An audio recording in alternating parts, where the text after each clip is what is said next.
everyone, welcome to my channel.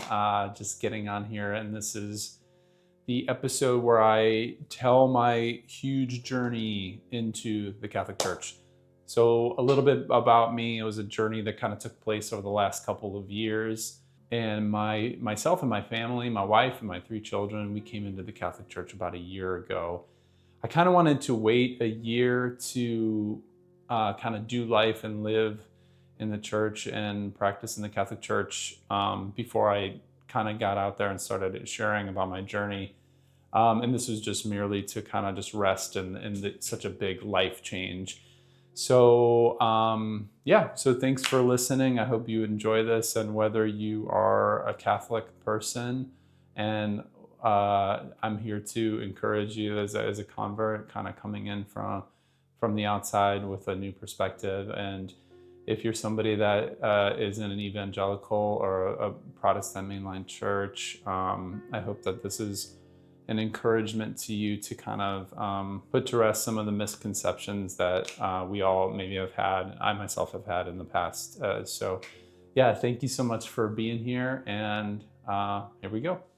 Do you find yourself considering joining the Catholic Church? Do you find yourself looking to more orthodox avenues of Christianity?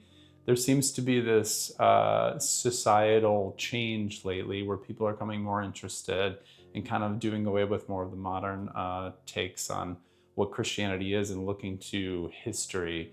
And there's a famous saying that is, to be a student of history is to cease being Protestant. No offense to my Protestant brothers and sisters, but there was just a lot of times we grow up in the church and we don't think about like where our faith really came from. We kind of are more influenced by the culture around us and what our friends are thinking or what our pastors are saying. So let's dive in.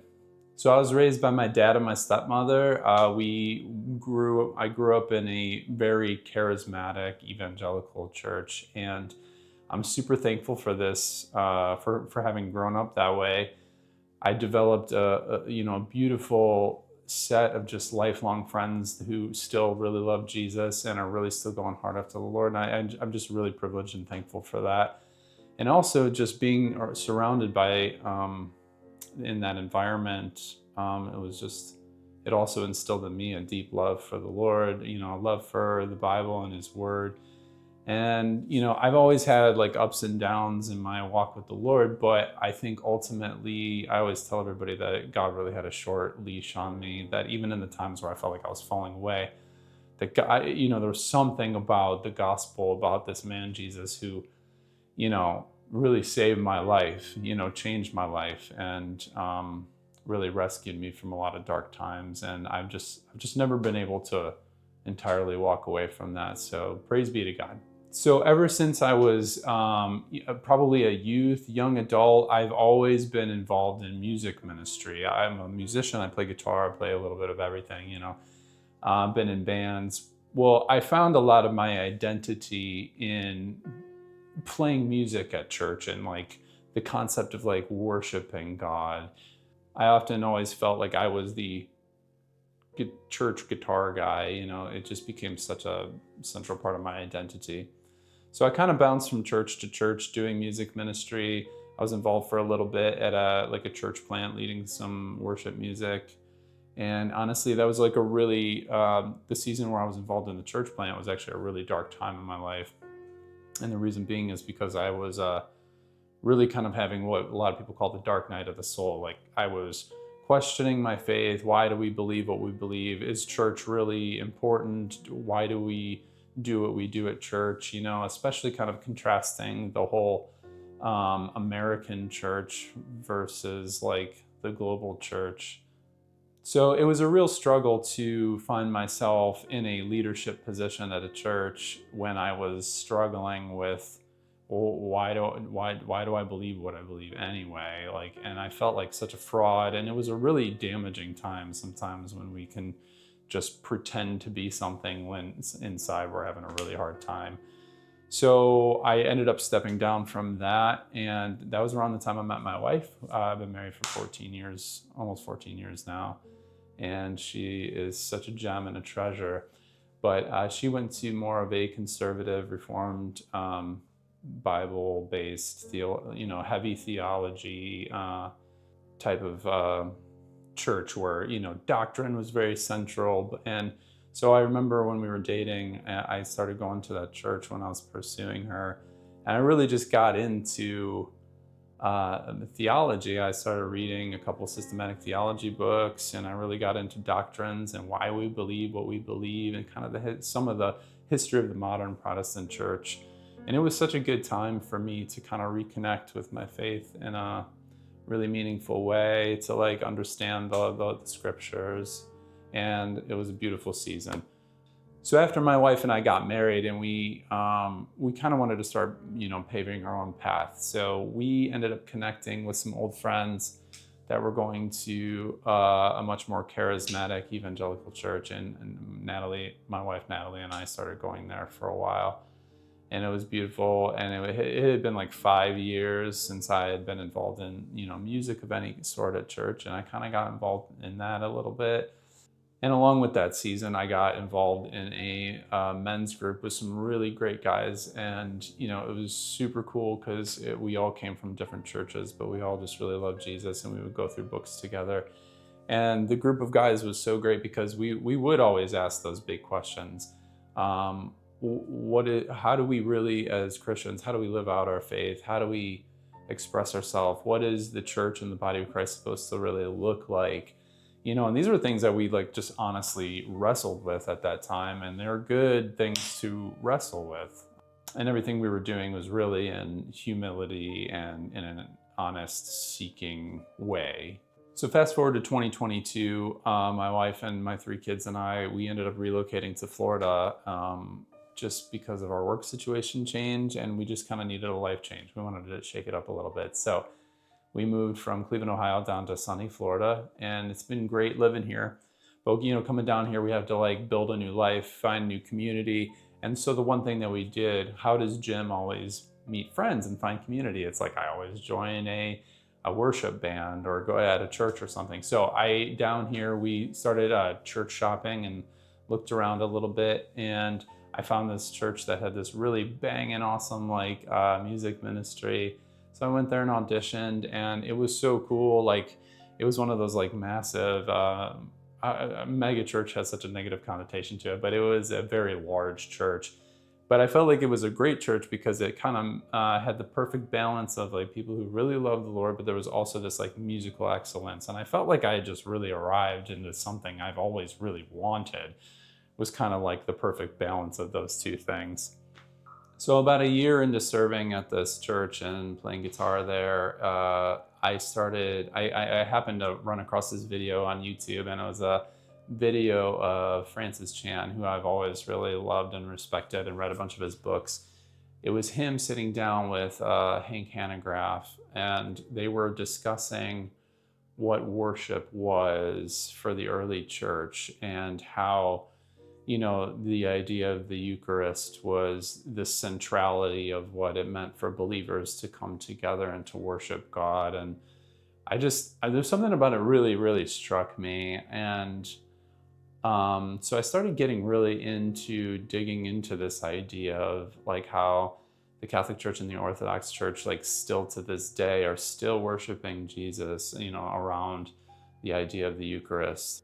And if I could back up, a lot of times I've always felt when I was in Protestant churches, we would do communion once in a while, and with the grape juice and the cracker or whatever. And those moments when I was growing up, they always just meant a lot to me. And I remember kind of, sitting there and, partaking and do this in memory of me. And I just would always close my eyes, and I was just always in that moment, when with Jesus in the Last Supper. And it was just so powerful to me. I mean, it's just kind of funny now to look back on those moments that there was this hunger. But anyway, so I after seeing this video with Francis Chan and Hank Hanegraaff on YouTube, I ended up just getting really, really interested in studying about Orthodoxy and Catholicism, because I had always heard a lot of different things, and I don't think anybody really ever said anything super negative about the Catholic Church when I was growing up. But it was a lot of we're over here, we really love Jesus, and we express our love for him, but they're over there and they're kind of like following these like man-made rules, and it's just like dead religion and this and that. But I wanted to hear about Catholicism from someone who really understood it, that I could find somebody who I really understand and respect. So that summer, I ended up digging into just the theology of the Eucharist in the early church. And I feel like just the Lord really changed my heart, because I felt this really deep conflict where I was, and it was a conflict I had always had. And a lot of people who are involved in Protestant worship, they have this where it's like, we're up on a stage with lights and maybe cameras and all this crazy stuff. And we're wanting people to experience, God or the presence of God, but they're looking up at you. And there's always, and there's moments where people can really connect with God through music, and I'm super thankful for that. But I just always felt really torn in the fact that, like, I want people to see Jesus. I don't want people to see me, yet I'm like up on stage with my guitar, like looking really rad and shredding and stuff. And, and that was never my intention, but it was always kind of this like real deep struggle I had. So I think the summer I started getting into Catholic theology, like that just really started to eat at me. And so I'd be up on stage and I felt like God was just saying, like, you need to give this a break. You need to put this down for a season. So I did, and I'm super thankful for all the opportunities and people I've had to do music with. And there's still a lot of power in music, which I'd love to cover in another episode. But I think Jesus wanted me to just lay this down for a season so I could kind of like study and like learn. So I ended up stepping down from that worship team, and I wasn't sure what I was looking for. I didn't yet think, hey, I'm going to go be Catholic or go start going to Mass, but I think my wife and I just kind of felt like this real restlessness and discontentment with where we were at. But we thought we might just find like another church somewhere. So we started doing the whole church hopping thing to see if we could find something that was maybe a little bit more reverent and solemn and less like, loud and all those things. And we thought it would just be a season. But the more and more I started digging into Catholic theology, the more and more I was like just really taken aback and like kind of hungry to keep going. So that summer I stumbled across this YouTube channel called The Catholic Talk Show. And The Catholic Talk Show is a priest and two lay guys. And what they would do is they would sit around and just talk about Catholic topics. And I just got really into it. And lo and behold, one day I was listening to him, and the priest was like, oh yeah, my parish that's in Jacksonville, Florida, which is so crazy because that's where my wife and I are located right now. It just turned out that this parish was really, really close to my house. So it was kind of on a one-off. I talked to my wife and I was like, hey, do you mind if I go and check out this Catholic church? It's like down the street. And we weren't really like plugged anywhere into any church at that time. So she's like, yeah, absolutely, go for it. My wife has always been super, super supportive of me when I get into like crazy things. She's very loving and caring, but I think she just thought like, yes, Jim, go explore. This will be good for you. So I went to my first Catholic Mass I'd been to since I was a child, because my grandfather would take me sometimes when I was little. But I went there and it was just really different.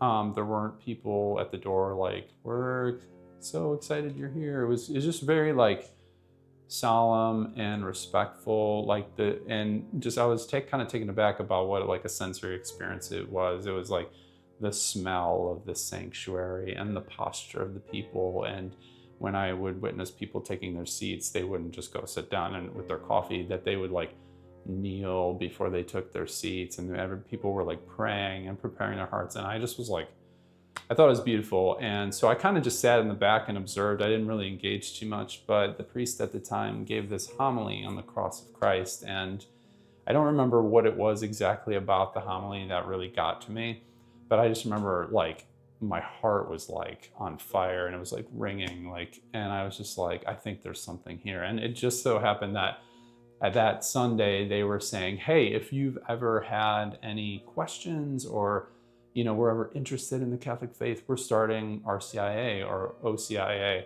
next week, which is just so random because now I know they do that, like they start that once a year, and it just so happened to be that Sunday I was there. So I got home from the mass that day, and I told my wife about it. I was like, it was just so crazy. It was really good. Like, and I just told her how like reverent it was, and I'm just like, I just am like really interested. Do you care if I go to RCIA? And she's like, oh yeah, go ahead. Again, my wife's super supportive. So I began going to RCIA every Tuesday. And for those of you who don't know, that is a class when you are considering becoming Catholic. It's a class that you take for about 9 months, because they don't want you to just like come in and join. Like they want you to know what you're getting into before you get into it, which I also think is a really great thing. So, but every Tuesday I would go and I would ask a lot of questions, and I shared what a struggle it was, because at that time I had no family who were Catholic and no friends who were Catholic, but all my family, and you know, and it's no disrespect to them, because like they love Jesus so much, but you know, it was just they were far removed from, you know, the Catholic teaching. So every week that I went, I just continued to feel a pull, like, and then it started with like, wow, like, you know, the claims of the Catholic Church, they actually have like a bit of a case here for the claims that they're making. So I went from that to, wow, like, oh my gosh, Lord, do you want me to become Catholic? Surely I couldn't actually join. And then it was like, oh my gosh, God, I think you want me to become Catholic.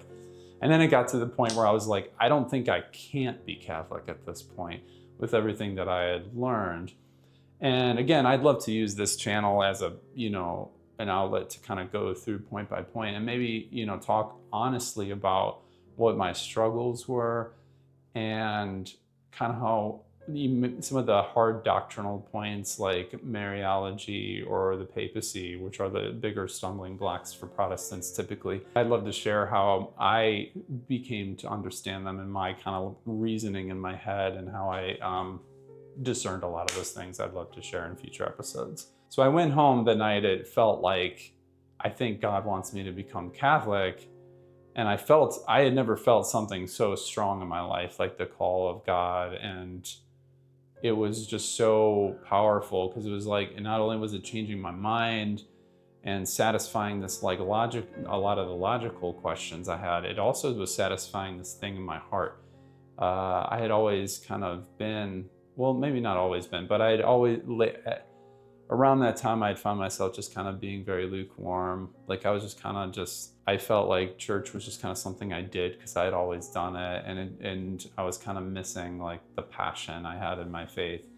But it was all kind of getting reignited again, going to RCIA and going to Mass. So coming home and telling my wife this, you know, my wife is very much Catholic right now and is like in love with the church. But at that time, she thought I was a little crazy, and we got a lot of pushback from friends and family, especially like living down here in the Bible Belt. It's like, you know, a lot of people are, you know, like everybody goes to like a Protestant church somewhere, but there's not a ton of Catholics. So it's just kind of funny how we became Catholic after we moved to the South. But anyway, that's neither here nor there. So my wife, you know, we kind of came to this like impasse, and it was kind of a struggle, but we one night, just kind of over some tears and honest conversation, we just prayed, because we really always wanted to be in the Lord's will. We prayed and asked the Lord what he wanted us to do, and we kind of came to this conclusion that either we're going to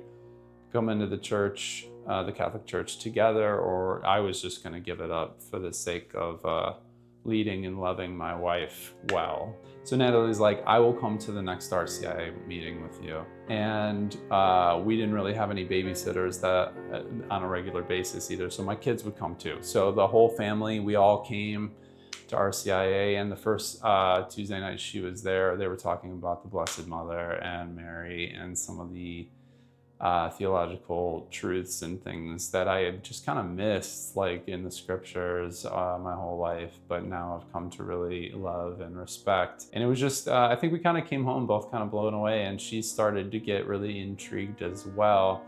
And then her journey was much like mine. It just felt like every week that we went by, like our concerns or problems that we had with the church were kind of, placated, and we felt like a heart draw to it. So, it didn't really stop there. There was probably another like 5 months, and there was just a ton of like ups and downs and things that we were like, I don't know if I can do this, because it was really hard. It wasn't just so much becoming Catholic. It was kind of like even a lot of the cultural things that we just weren't really used to.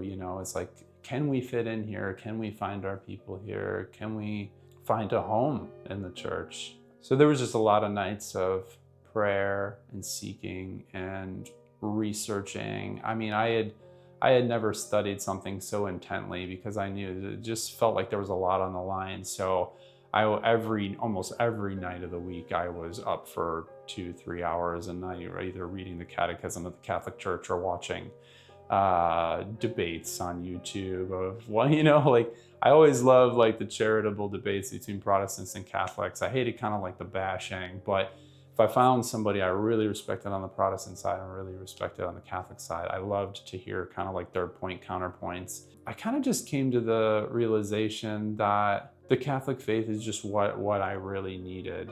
I felt like it best satisfied my heart, and it also satisfied my mind. And then the other thing we also had to really consider is like our children. We have 3 kids. Like, are they going to gravitate towards the Catholic Church? Because we had always gone to churches where they had lots of cool bounce houses and kids' church, and it was very energetic and tiered towards the children. But the one thing I just love so much is that there's no kids' church in Catholic Church. You just go, and it's a very family thing. So we all sit together, and honestly, my kids have gravitated to it way more than I thought they would. They have just grown to really love the Lord and the reverence for His church and for the Eucharist and the sacraments and all that good stuff. So it was crazy. Like the last few months before the Easter Vigil of 2024, there was such tension, and I think it was probably spiritual warfare. I looking back on it, it was these crazy stories that people would be like, well, don't you know this? And I would just be like, ooh, like I don't want to be associated with that. And it was just like so hard. But all along, the presence of God was on it, and his voice was speaking and like calling our hearts to it. So, when it came down to the Easter Vigil 2024, there was a bit of a leap, and there was like, we're going to do this because we feel like it's what God's calling us to. So we did it. The Easter Vigil was a very memorable and beautiful night. My wife and I were confirmed and had our first communion, and my daughter was baptized, first communion, and confirmed all in the same night. She got the triple deal that night, and then we baptized our boys a couple months after we came to the church. So that's kind of like the story in a nutshell. But like I said, I would love to make more videos about some of the individual things that kind of happened along the way that, were like maybe hard to receive initially, but we worked through and prayed about. And I'd love to share how I reasoned through a lot of those things and how it satisfied my mind. So yeah, because once we came to the church at the Easter Vigil, it wasn't like all roses and super easy. And honestly, in some ways, it just got harder because, again, like I said, some of the cultural things just took a little getting used to. Yeah, I just feel like now, knowing what I know and learning what I've learned, I just don't think I can not be Catholic. So yeah, there's still things I'm working out and learning about. But it has been the most incredible journey of my life. Next to getting married and having kids, like this was like so cool. And it felt like a rediscovering of my faith. And I've been feeling now just for about a year now that I've really wanted to get on here and just share my story, and not to criticize anybody or where they're coming from, but really just to bless and encourage everybody, to bless Catholics, like that God has a deeper, call on your life and deeper intimacy that he's calling you to. And that for my Protestant brothers and sisters, that we can maybe have an open mind and always be learning, always be seeking the truth, always be pursuing the truths of God, wherever it leads, even if it doesn't entirely satisfy like our preferences. So anyway, I guess I'm gonna kind of wrap this up now. Like I said, I'd love to make some future videos and kind of like timeline it in such a way where it's like, oh, well, what about this? Like, how did you, reason through this, or what did you learn about this? I am super pumped more about that, but I really wanted to get just kind of an overview of like the journey, in case anybody out there was interested. So if you are on a similar journey, if you have been interested about the Catholic faith or even Orthodoxy, because I think our Ortho bros are super cool too, send me a comment. And if you would be so kind as for a new YouTube channel to hit the like button or even subscribe, as a new YouTube channel, every little bit is just very, very much appreciated. Again, it's been a pleasure sharing. Thank you for listening, and I will talk to you soon. Peace and blessings, y'all.